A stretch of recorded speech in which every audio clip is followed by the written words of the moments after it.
হেফাজত ইসলামের প্রতি আমাদের দৃষ্টিভঙ্গিটার ব্যাপারে আমি একটু কথা বলতে চাই। স্পিকার, আমি দেখলাম আলামা শফি সাহেব 90 বছর বয়স, হেলিকপ্টার করে কোথায় গিয়েছেন?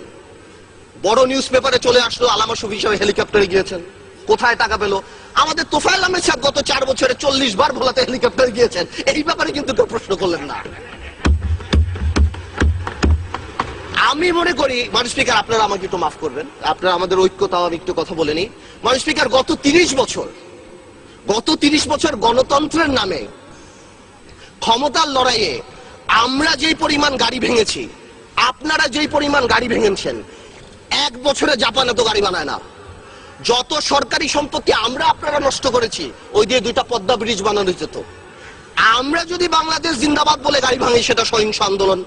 আপনারা জয় বাংলা বলে গাড়ি ভাঙলে সহিংস আন্দোলন।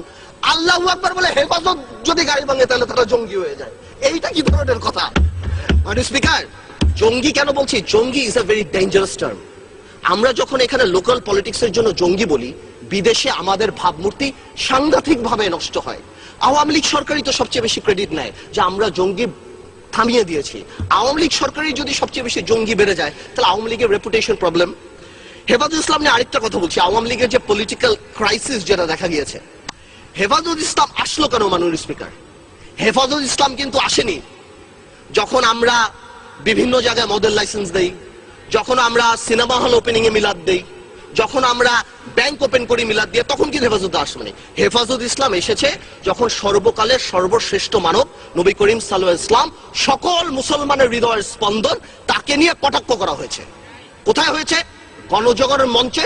আমি পার্টিকুলার বলছি, কিছু অ্যান্টি ইসলাম ব্লগার, নাস্তিক হতেই পারে, এটা যার গণতান্ত্রিক ব্যাপার, কিন্তু অ্যান্টি ইসলাম কিছু ব্লগার সেই সময়টা বিচার করলেই তো পারতো।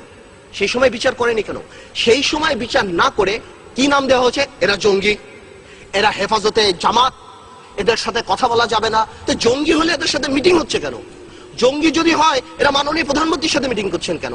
জঙ্গি যদি হয়, এখানে মন্ত্রীরা যে আলামা শফি সাহেবের সাথে দেখা করছেন কেন? আসল কথাটা সেটা না। আসল কথা হলো রাজীবকে নিয়ে।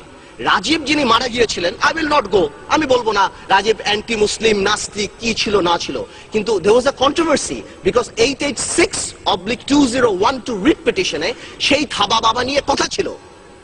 আমার দেশের মাহমুদুর রহমান সাহেবকে অ্যারেস্ট করা হয়েছে, যদি কি কারণে অ্যারেস্ট করা হয়েছে সেটা আমি পরে আসছি, বাট এটাকে তো কেউ কোনোদিন মানা করেনি যে না এটা মিথ্যা কথা। হ্যাঁ, সরকারের তরফ থেকে অনেকে মিডিয়াতে বলেছেন যে না, কি করা হয়েছে, এটাকে নতুন করে বানানো হয়েছে, এটা আসলে এরকম ছিল না। আসলে ব্যাপারটা কি, যদি নতুন করেই বানানো হয়, থাবা বাবা যদি আসলে রাজীবের না হয়ে থাকে, তাহলে ওটা কেন সত্য হবে যে ওই 4 জন যারা মার্ডার করলো, তারা ওই থাবা বাবা পরে রাজীবকে মার্ডার করলো? তার মানে থাবা বাবা আগেই ছিল। আওয়ামী লীগের টেকনিক্যাল প্রবলেম হয়ে গেছে। এই অ্যান্টি ইসলাম লোককে আওয়ামী লীগ এখানে শোক প্রস্তাব দিয়ে আওয়ামী লীগ জাতীয় বীর বানিয়েছে, এবং বাংলাদেশে যে নবী করিম সাল্লাল্লাহু আলাইহি ওয়াসাল্লামকে কটাক্ষ করেছে, তাকে এই পার্লামেন্টে জাতীয় বীরের মর্যাদা দিয়েছে। অ্যাজ ইফ মন্ত্রীরা শার্লক হোমস, কেউ মারা যাওয়ার 1 ঘন্টার মধ্যে যে মন্ত্রীরা বলে দিচ্ছে এটা এ মেরেছে, এটা ও মেরেছে। তো জামাত ইসলামী যে খুব, শিবির যে খুব ভালো, আমি তা বলছি না, কিন্তু শিবির যদি মেরে থাকে, আমার কথা চলো, এবং এতে যদি জামাত ইসলামী রাজনীতি না করতে পারে, তাহলে বিশ্বজিৎ মারা যাওয়ার পর ছাত্রলীগ কিভাবে রাজনীতি করে বাংলাদেশে? আমার প্রশ্ন সেটা।